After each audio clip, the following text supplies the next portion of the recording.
모닝 인포맥스 함께하고 계십니다. 국제뉴스 알아보겠습니다. 손재규 선임기자 나와 계십니다. 안녕하세요. 네, 안녕하세요. 네. 자, 이 얘기로 시작해 보겠습니다. 캐나다 총선이 치러졌습니다. 마크 카니 총리가 이끄는 집권 자유당이 승리해서 네 번째 집권에 성공했는데 사실 이게 극적인 지지율 대반전의 또 스토리가 있잖아요. 왜냐하면 지난 1년 사이 한 3개월 전만 해도요. 네. 지금 그 야당이 이제 보수당인데 거의 뭐 승리가 무난할 거로 점쳐졌습니다. 여론조사에서는 뭐 거의 자유당의 20%포인트 이상 뭐 오르락내리락하면서 계속 리드를 했거든요. 네. 그러다가 이제 트럼프 관세하고 트럼프가 뭐 기억하시지만 캐나다가 51번째 뭐 미국의 주가 되어야 된다 이런 얘기를 하니까 이제 캐나다 쪽에서 이제 계속 그 얘기를 하니까 이제 캐나다 사람들이 이제 발끈한 겁니다. 그래서 그게 큰 요인이 된 것 같습니다. 자유당이 그 월요일날 치러진 선거에서 승리를 했습니다. 네 번째 집권에 성공을 했습니다. 네. 그야말로 역전 드라마가 이제 이루어진 겁니다. 흐름을 대략 짚어주셨지만 전 총리가 이제 주스틴 트루도 총리인데 인기가 좀 떨어졌던 이유가 물가가 높고 주택 가격도 이제 상승하고 여러 가지 이유로 좀 인기가 떨어지던 차에 이제 트럼프 관세까지 겹친 거잖아요, 상황이. 그렇죠. 2015년에 이제 첫 집권에서 이제 9년 넘게 총리를 해봤죠. 네. 그랬는데 뭐 물가에도 그렇고 주택 가격도 막 올라가고 그다음에 이민 문제 같은 거 이제 그런 차에 이제 인기가 떨어지니까 이제 거기다가 이제 트럼프 관세까지 겹치면서 오락가락했죠. 그러니까 이제 결국 이제 그만뒀죠. 그리고 이제 카니가 이제 후임이 됐죠. 자유당이 후임이 돼서 이 사람은 이제 캐나다하고 영국 중앙은행 총재를 했고요. 네. 그리고 나니까 이제 조금 지지율이 회복됐는데도 그래도 좀 힘들었거든요. 그런데 이제 트럼프가 계속 뭐 캐나다가 뭐 미국에 오는 게 좋다는 식의 얘기를 하니까 이제 그게 결정적인 역할을 했고 또 바로 선거 전날도요. 똑같은 얘기를 했습니다. 51번째 주로 오면은 편안하게 살 수 있다 이러니까 이제 그게 자기 딴에는 이제 보수당을 좀 밀어주려고 하는 모양인데 이제 오히려 악재가 된 걸로 그렇게 분석이 됩니다. 말씀하신 것처럼 계속해서 미국의 51번째 주가 되라 뭐 이런 발언을 이어가다 보니까 아무래도 반트럼프 반미 감정이 좀 있을 수밖에 없었겠어요. 예, 그렇죠. 그리고 저는 그래도 일단 그 자유당이 네 번째 집권에 성공을 했지만 과반 확보는 실패를 했습니다. 그렇군요. 근데 보수당도 바짝 따라붙었고요. 그래서 이제 그런데 일단 그 캐나다가 이제 이런 그 트럼프 관세에 대한 어떤 그런 첫 번째 뭘까 이제 선거로다가 뭔가를 보여준 겁니다. 네. 그래서 뉴욕타임스 분석도 있고 뭐 이 전반적으로 이 선거에 대해서는 어떤 분석 나오고 있습니까? 이제 사실 그 보수당 대표가 이제 피에르 포일리에브르라는 사람인데 네. 이 사람이 굉장히 그 트럼프 이미지가 강했습니다. 그래서 캐나다의 트럼프란 뭐 이제 했는데 초반에는 좀 이게 좀 탄력을 받다가 이제 오히려 이게 악재가 됐죠. 네. 그래서 이 사람이 이제 이거를 떨치려고 부단히 노력을 했는데 결국 실패를 한 겁니다. 뉴욕 타임스 분석은 캐나다가 선택한 게 트럼프가 동맹하고 무역 파트너를 대하는 방식에 대한 반대 투표로 해석된다. 네. 그러면서 미국과의 관계를 사실상 끄는 캐나다 대처 방식이 전 세계적으로 주목받는다고 분석을 했습니다. 그래서 미국의 뭐 배신에서 얻은 교훈은 절대 잊어서는 안 된다 이런 말을 카니도 덧붙이네요. 이제 네. 승리 연설에서 그렇게 얘기를 했습니다. 미국과의 오랜 관계가 끝났다. 미국이 배신에서 얻은 교훈을 절대로 잊어서는 안 된다 했는데 오늘 새벽에는 그래도 미국하고 캐나다는 바로 붙어있는 그야말로 오랜 동맹이라서 그런지 트럼프하고 통화했고 당선 축하받았다. 그래서 조만간 만나기로 했다. 이렇게 얘기를 합니다. 알겠습니다. 캐나다 얘기였고요. 이제 독일 얘기 좀 해볼까요? 이제 차기 연정 총리에 오르죠. 프리드리히 메르츠 기독민주당 대표입니다. 취임 직후 국경에서 이제 난민 돌보겠다 이런 얘기를 했는데 전반적으로 한 내용들 정리해 주실까요? 이 기독민주당은 앙겔라 메르켈 총리 이게 소속당이죠. 그 메르켈은 굉장히 이민에 대해서 포용적이었죠. 그런데 이제 이렇게 세태가 바뀌니까 완전히 또 달라졌습니다. 이제 다음 달 6일쯤 이제 연정 이제 구성이 합의가 됐고요. 그래서 이제 총리가 되는데 자기가 취임하면 첫날부터 국경에서 난민을 돌려보내겠다. 트럼프가 했던 발언이 생각이 납니다. 네. 그러면서 정책이 변할 거다. 그렇게 해서 광범위하게 송환시키겠다는 점을 강조를 했습니다. 그렇군요. 난민 가족 초청 중단 이런 게 담긴 새 연정 협약을 또 언급을 했습니까? 이 내용이 뭔가요? 상식했습니다. 네. 그러니까 이제 선거하면서 이민 정책 강화하겠다고 했거든요. 그렇죠. 이제 그걸 이제 실천하겠다는 점을 강조를 했습니다. 뭐 이미 독일 같은 경우도요 난민 뭐 범죄 때문에 작년 9월부터 그 인접 그 9개국하고의 국경 통제 고문을 강화를 했습니다. 네. 그리고 이제 지난 2월 총선 때 이제 강경이민 정책으로 해서 이제 제1당이 됐죠. 그리고 이제 보면은 독일이 그러니까 전문직에 대해서 이제 그 전에 국적 취득 그 기간을 8년이었거든요. 근데 이걸 3년 정도로 대폭 줄여서 이제 좀 문호를 열었는데 그것도 예전으로 돌리겠다고 밝혔습니다. 네. 나토가 향후 몇십 년 존재할지 아무도 알 수 없다. 뭐 이런 언급도 했고. 네, 이 사람도 그 네. 얘기도 했습니다. 하지만 그래서 독일이 국방을 강화할 거다. 하지만 미국하고 유럽이 계속해서 우크라이나를 지원해야 한다. 왜냐하면은 우크라이나를 돕는 게 유럽의 자유와 가치를 지키는 거라고 얘기를 했습니다. 네. 그렇지만 독일이 전쟁을 하지 않을 거다. 이 사람은 그 우크라이나의 그 독일의 그 장거리 미사일 타우러스를 주겠다고 했습니다. 전임 숄츠 총리는 주지 않겠다고 했었거든요. 그러니까 독일도 이제 정권이 바뀌면서 황장이 이제 어떤 그 난민 정책이라든가 이런 그런 기조가 좀 크게 바뀌는 모습입니다. 알겠습니다. 다음 내용 넘어가 보겠습니다. 최근에 여러 가지 이제 국가 간의 뭐 분쟁이랄까요? 경제적인 분쟁, 무역 분쟁 이런 것들을 관계에 좀 세심하게 초점을 기울이게 되는데 이탈리아가 자국 챔피언 기업이죠. 피렐리의 미국 비즈니스 확장을 이제 겨냥해서 특별 권한을 발동했습니다. 일단 이 내용부터 하나하나 좀 짚어볼 필요가 있을 것 같아요. 피렐리아는 타이어 네. 아주 세계적인 명품 타이어로 이렇게 평가를 받죠. 그런데 사실은 지금 중국 회사가 됐습니다. 네. 중국 국영기업 신호켐이 지분 37% 일대 주주고 그다음에 두 번째가 14%를 가진 이탈리아 투자회사 캄핀이라는 데인데 네.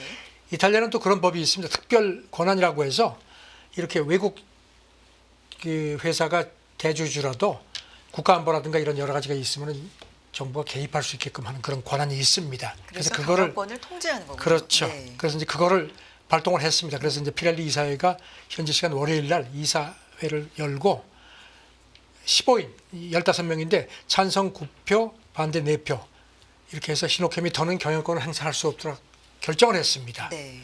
이사회 의장이 중국 계국에서 이사 4명이 반대를 했는데 뭐 대다수가 찬성을 해서 이렇게 이제 힘을 쓸 수 없도록 만들었습니다. 중국이 발끈했다. 당연히 가만 이런 안 거죠. 있죠. 네. 그런데 이제 기자들이 그럼 제소할 거냐 했더니 거기에 대해서는 조금 말을 아꼈습니다. 이탈리아는 2023년에도 이 특별 권한을 발동해가지고 신호켐 그 영향력을 한번 이렇게 차단을 한 적이 있습니다. 네. 피렐리가 이렇게 하는 이유가요.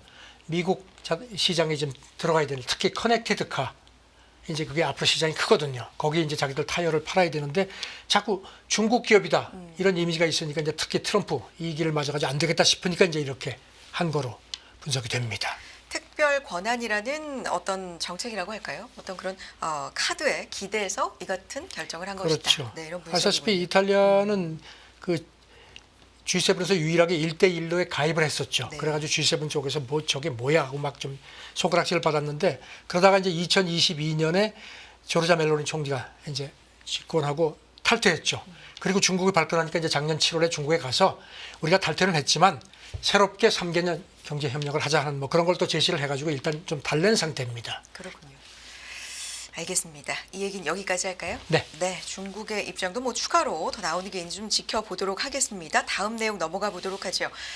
트럼프 대통령 취임 100일입니다. 그동안에 이제 관세 얘기 상당히 많이 해왔는데 네. 일단 트럼프 행정부가 관세를 넘어선 보다 큰 협상들을 진행 중이다. 근데 이 때문에 무역 합의 발표가 늦어지고 있다. 이런 분석이 나오네요. 러트닉 상무장관하고 베선트 재무장관이 네. 뭐 그 방송들하고 인터뷰하고 그다음에 백악관에서 이제 그 베선트가 특히 이제 트럼프 취임 100일 이제 그 브리핑하면서 이제 기자들이 뭐 집중적으로 물어봤죠. 그러니까 관세 그 이상의 이제 이건 러트닉 얘기입니다. 큰 무역 틀 협상을 하고 있다 하면서 뭐 한 18개국 얘기도 했고요.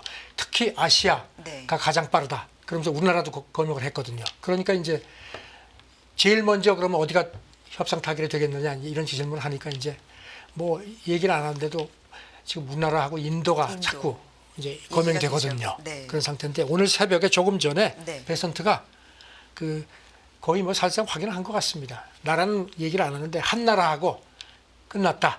그래가지고 이제 앞서서도 그 얘기를 했죠. 그래서 이제 그 의회하고 그 나라 총리하고 총리. 의회 승인을 네. 기다리고 있다고 했는데 그러면서 대통령이 발표할 거다. 그러니까 그때까지는 내가 말을 아끼겠다. 뭐든지 저는 트럼프한테 이렇게 공을 돌리는 겁니다. 네. 그런 상태인데 일단 뭐 뭔가 진전이 있다는 그런 걸 강하게 시사합니다. 인도, 뭐 한국 이렇게 두 나라 일단 좀 강하게 거론이 되고 있는 상황인데 뭐 어디가 될지 모릅니다만 계속해서 인도가 첫 번째가 될 것이다라는 얘기도 앞서서 좀 있었잖아요. 그렇죠. 네. 그리고 뭐 그다음에 이제 베선트는 그 폭스 비즈니스하고 인터뷰하면서요. 이렇게 뭐 한 18개국 정도 중요 교역들하고 합의해 트럼프 대통령이 직접 관여를 할 거라고 했고요. 그리고 중국은 옆으로 치워놓겠다. 그런 얘기도 했습니다. 네. 그리고 빠르게 움직이는 많은 나라들하고 하겠다 하면서 아시아가 최고 방안을 가지고 왔다. 그렇게 또 거듭 강조를 합니다. 네. 지금 중국하고의 분위기는 이렇다 할 진전까지는 없지만 그렇다고 서로 더 아주 센 공격을 하는 것도 아니고 묘한 상황입니다. 네. 지금 이제 밀당을 계속 하는 걸로 보입니다. 그렇군요. 다른 나라하고는 조금 속도감 있게 진행이 되고 있는 상황이고요. 우리하고의 얘기, 우리 언급이 어떻게 되는지 구체적으로 좀 보고 싶은데 베센트 재무장관 얘기죠. 관세 협상 윤곽이 한국과 점차 좀 드러나고 있다, 분명해지고 있다 이런 얘기를 하네요. 그 백악관 취임 2기 100일 그 성과 평가하면서 이제 한국 걸 물어보니까 네. 이런 그 우리나라 대선하고 그다음에 일본 7월에 참여연 선거 있죠. 이런 일정 때문에 이제 협상 타결이 늦어질 거냐 이렇게 이제 기자들이 물어보니까 이들 나라들하고 선거 전에 무역 협상 기본 틀을 마련하는 걸 이들이 원한다. 그리고 거기다 덧붙이기를 그들이 실제로 협상 테이블에 와서 문제를 해결한 뒤에 그 결과를 성과를 가지고 선거 운동을 하려는 의지가 아주 강한 걸로 우리는 판단하고 있다. 이게 상당히 좀 의미 있는 그런 지적을 했습니다. 네, 앞서서도 이제 중국하고는 그러면 어떻게 되는 건지 분위기 잠깐 언급을 해주셨는데 사실 그동안 보면 대화를 하고 있다고 하는데 중국 입장에서는 뭐 그런 바가 없다라는 좀 다른 입장을 보였기 때문에 그러면서도 또 재무부에 만나러 몇 명이 들어가는 장면까지 이제 사진으로 찍히기도 미국 상무장관은 뭐 미국 저 농무장관은 매일 접촉하고 있다고 했거든요. 그러니까요. 그러니까 이제 여기 대해서 이제 베센트가 하도 이제 오락가락 하니까 기자들이 자꾸 누구냐? 질문하니까 네. 도대체 어떻게 되는 거냐 중국하고 그랬더니 누가 누구와 대화하는지는 말하지 않겠다. 하지만 시간이 지나면 관세가 중국에 지속 불가능하다는 걸 알게 될 거다 했습니다. 그리고 이제 자기가 최근에 며칠 이렇게 여러 가지 수치를 봤는데 지금 수준이면 중국이 아주 빠르게 한 1,000만 개 정도의 일자리가 없어질 거다. 그리고 관세율이 설사 떨어져도 최소한 500만 개 이상의 일자리는 중국에서 없어질 거라고 이것도 강조를 했습니다. 네. 관세 문제에 대해서는 우리보다는 중국에 달려있고 중국 책임이다. 이런 얘기는 계속해서 좀 하네요. 그러니까 이제 외신들이 중국이 버티기 하는데 미국이 좀 초조하다고 하니까 이제 우리도 초조하지 않다는 점을 이제 강조를 한 것 같습니다. 그러면서 네. 이제 여기 덧붙이기를 지난번에도 그런 얘기가 나왔었죠. 중국이 우리보다 미국보다 훨씬 한 5배나 많은 상품을 수출한다. 그래서 관세를 철회하는 것은 중국 책임이다. 그러니까 우리는 쉽지 않다는 걸 애써 강조를 했습니다. 네. 알겠습니다. 그리고 이제 여기다 네. 덧붙이기를요. 이제 트럼프 관세 협상 전략적 불확실성이라고 표현을 했습니다. 그러면서 불확실성 범위가 점차 좁혀질 거고 협상 결과가 발표되기 시작하면 확실성이 생길 거다 하면서 하지만 협상에서는 확실성이 반드시 좋은 건 아니다. 뭐 자전 좀 묘하네요. 묘합니다. 네. 어쨌든 불확실성을 계속해서 좀 가지면서 표현하신 밀당을 하면서 뭔가 주고받겠다. 우리는 급하지 않다는 것을 계속 네. 애써 강조하는 걸 보면은 조금 조급한 것 같다는 그런 관측도 가능할 것 같습니다. 중국은 어떤 얘기 나오고 있는지 좀 볼 텐데 중국 외교 사령탑이 미국을 불량배에 비유하고 신흥국들을 향해서 트럼프 관세에 함께 저항하자, 함께 대응하자 뭐 이런 얘기를 하고 있는 상황입니다. 구체적으로 좀 전해주세요. 지금 보면은 미국은 이제 상무장관하고 재무장관 이런 이제 현업 네. 실무 팀들이 직접 나서서 이렇게 하는 반면에 중국은 보면 상무장관이나 이런 사람들은 조금 뒤로 빠져 있고 왕이 외교장관이죠. 왕이가 지금 총대를 특히 정치적으로 총대를 매는 모습입니다. 어제 브라질에서 브릭스 외교장관 회의가 그저께 있었죠. 거기서 이렇게 말을 한 걸로 관영통신이 보도를 했습니다. 미국을 불량배로 비유를 했습니다. 어떻게 얘기했냐 하면요. 유화 정책은 불량배, 물론 미국이라고는 안 하고요. 불량배를 더욱 고무시킬 뿐이다. 그래서 신흥국들이 결집해서 미국 관세 부과에 맞서 싸우도록 하겠다. 이렇게 강조를 했습니다. 네. 오랫동안 자유무역 혜택을 크게 누려온 미국이 이제는 뭐 관세를 앞세워서 너무 터무니없는 걸 요구한다. 좀 얘기는 강하게 하지만 그렇죠? 뭐 내놓는 건 실제로 없는 것 같고요. 미국이 좀 치사하다는 네. 식의 그렇게 몰고 가는 것 같습니다. 그러면서 이런 상황에서 침묵하고 타협하면서 움츠러들면은 오히려 그 불량배가 자기 운을 더욱 시험하게 하고 싶어하게 만들 뿐이다. 이렇게 아주 원색적으로 비판을 네. 했습니다. 그러면서 이게 이제 우리가 관세 저항할 의지가 확고하다는 걸 이제 강조를 한 겁니다. 이게 왜냐하면 이제 베선트가 그 전날 중국을 향해서 필요하면은 특정 상품에 대한 수출을 금지할 수 있다는 시사를 했거든요. 네. 그러니까 이제 그러면서 긴장을 완화할지 여부는 중국에 달려 있다 해서 이제 왕위가 여기 대해서 이제 받아친 걸로 분석이 됩니다. 알겠습니다. 다음 내용 넘어가 보겠습니다. 월마트 얘기인데 사실 월마트도 이제 몇 주 전이죠. 트럼프 대통령과 만났었습니다. 그러면서 이제 얼마 안 있으면 매대가 텅텅 빌 수도 있다. 뭐 이런 얘기도 그렇죠. 오고 갔었는데 이 월마트가 트럼프 관세로 주문을 취소하거나 보류한 중국 납품업체들에게 선적 재개를 요청했다. 이런 보도가 나왔거든요. 이렇게 이제 네. 정치권에서는 서로 막 그냥 아직까지 티격태격하는 모습인데 지금 보면 실질적으로는 기업들. 조금씩 이제 네. 그런 그 뭔가 좀 서로 좀 이렇게 좀 그런 움직임이 있는 것 같습니다. 홍콩 사우스 차이나 모닝 포스트 어제 보도인데요. 이제 월마트 미국에서 제일 큰 유통업체죠. 그 중국 일부 납품업체들에 대해서 그 이제 그동안 이제 완전히 이제 주문 취소하거나 이제 캔슬했죠. 네. 그런데 선적 재개 준비를 했으면 좋겠다 이렇게 슬그머니 통보를 한 모양입니다. 그래서 지금 이제 트럼프가 좀 뭐 중국에 대한 관세 인하 가능성도 시사를 좀 일부 했거든요. 네. 그래서 이거 관련해서 미중 간의 무역 협상이 본격적으로 시작되는 게 아니냐는 그런 그 시사가 나온다는 그걸 또 그 사우스 차이나 모닝 포스트가 지적을 했습니다. 그럼 이게 굉장히 이제 실질적인 단에서의 협상이고 얘기이기 때문에 그럼 새로 부과되는 관세는 누가 부담하는지 뭐 이런 것도 얘기가 오고 갔는지 이것도 좀 궁금하고. 그래서 이제 그 네. 저장성에 있는 그 미국의 그 사무용품 수출하는 업체 네. 대표가 월마트로부터 그런 선적 재개한다는 통보를 받았다고 하면서 새로 부과되는 관세는 미국 고객사가 부담할 테니까 걱정하지 말고 선적 준비해라 이렇게 얘기를 했다는 겁니다. 네. 그러니까 이제 지금 그러지 않아도 미국에 이제 목을 메고 있었는데 줄었는데 이건 우리는 뭐 반색을 할 수밖에 없다 이렇게 그 포스트 기자한테 얘기를 했다는 겁니다. 이런 부분이 좀 의미가 있는 움직임일까요? 어떤 분석 나옵니까? 저도 그렇게 보입니다. 네. 뭔가 좀 이렇게 실무진에서 움직인다는 거는 네. 뭔가 있다는 거고. 그리고 이제 이런 또 한 가지가 그동안에는 이제 그 중국 수출업자들이 이제 수출할 때는 이른바 DDP, 관세 지급 반입 인도 조건이었는데 이거를 본선 인도 FOB로 바꾼 걸로 알려졌던 겁니다. 이게 이제 아시다시피 이제 이 본선 인도는 상품을 배에 실는 순간부터 수입업자가 모든 걸 다 부담하는 거죠. 뭐 비용이라든가 통관 비용 같은 거. 그러니까 이제 중국에 그만큼 유리한 거죠. 네. 수출 업계에는요.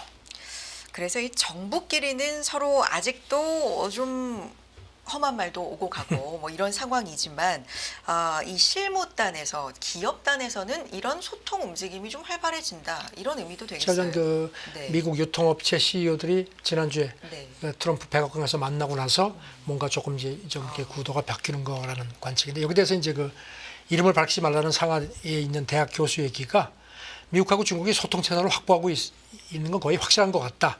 그러면서 이제 월마트 조치를 보면 가까운 시일 안에 양국 협상이 성사되거나 관세 부과 같은 게 유예될 수 있다는 의미로 자기는 본다고 얘기를 했습니다. 다만 트럼프가 또 언제 변심할지 모르니까 그런 가능성은 대비하는 게 좋겠다. 이렇게 또 조언을 했습니다.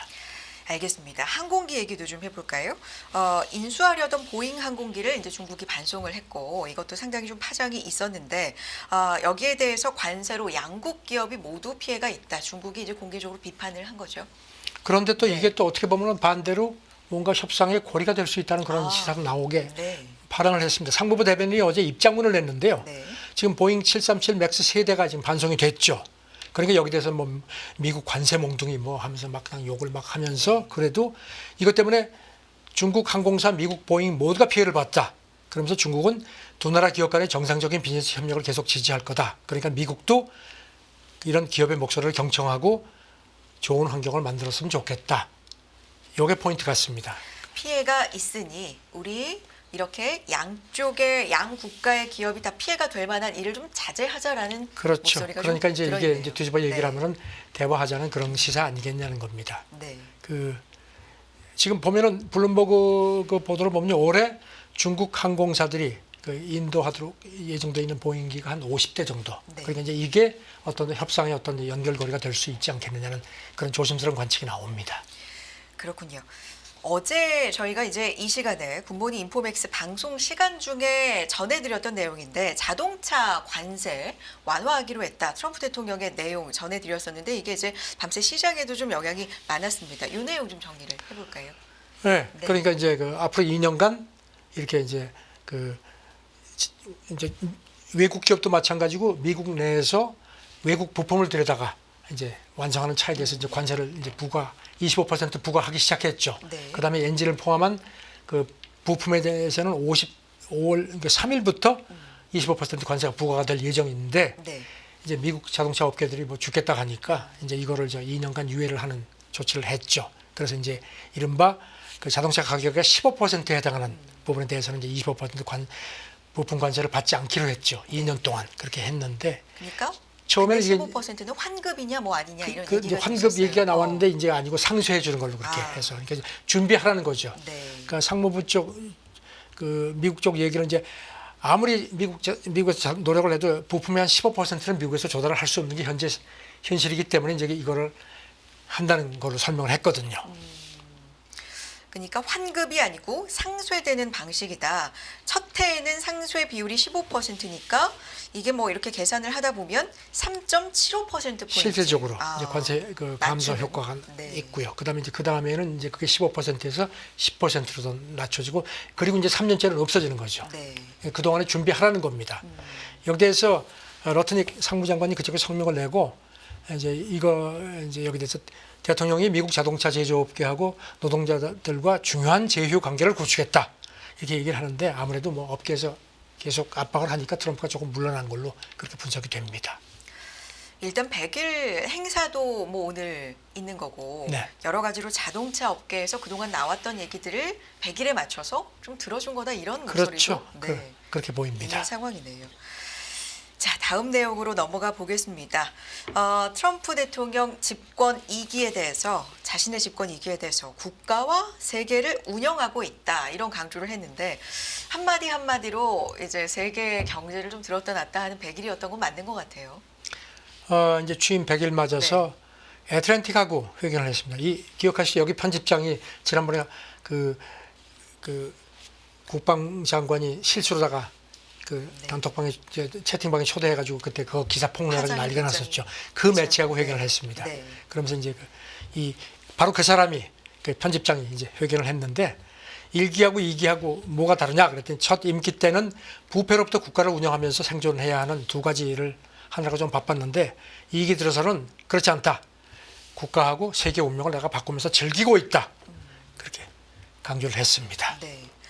내가 하는 일을 생각하며 많이 즐기고 있다. 뭐 이런 얘기를 했는데. 그리고 정말 네. 심각한 일을 한다. 또 이렇게 강조를 했습니다. 뭐 관세를 비롯해서 자기가 하고 있는 일들에 대해서 좀 큰 그림을 그리고 있다라는 얘기로도 들리고요. 네. 껄끄러운 애틀랜틱과 회견을 했다. 진실할 수 있는지 보려는 것이다. 그러니까 앞서서도 배경 설명을 좀 해주셨지만 요 매체하고 인터뷰를 한 요 부분에 대해서도 좀 해석이 분분한데요. 저는 뭐 말을 많이 했습니다. 네. 그 화면도 이렇게 나온 거 제가 봤는데요.